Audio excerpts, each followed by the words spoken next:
वफाकी मोहतसब आला एजाज अहमद कुरैशी की हिदायत पर वफाकी मोहतसब सेक्रेटरीट रीजनल ऑफिस सखर की जानिब से सर्किट हाउस खैरपुर में आउटरीच कैंप का इनेकाद किया गया, जिसमें 100 से जायद दरख्वास्तों की समाअत की गई और मजमूई तौर पर 30 से जायद दरख्वास्त गुजारों को रिलीफ फराम किया गया। इस मौके पर 35 लाख से जायद रकम में सालिन को रिलीफ दिया गया। Associate adviser doctor Abdul Waheed Inder ने बताया कि खुली कचहरी में सेप्को बिल की ज्यादती, over billing, Sindh higher education commission, radio Pakistan, स्वीगेस, Shah Abdul Latif university, Mehran university, Benazir income support programme, national bank, FIA, state life, postal life, national highway motorway police, FIA, PTA और पाकिस्तान बैतुल माल से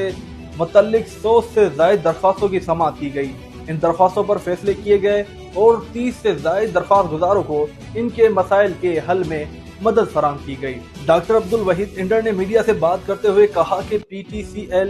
सेप्को, नादरा, यूनिवर्सिटीज, नेशनल बैंक्स और दीगर इदारों के खिलाफ आवाम की शिकायत मौसूल होती हैं, जिन पर फौरी कार्रवाई की जाती है ताकि आवाम को रिलीफ फराम किया जा सके।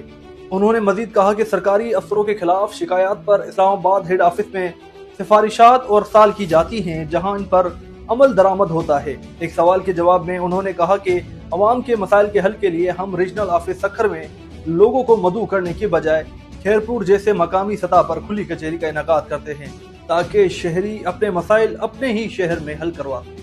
इस मौके पर अब्दुल्ला सुमरो और अनफा खान भी मौजूद थे।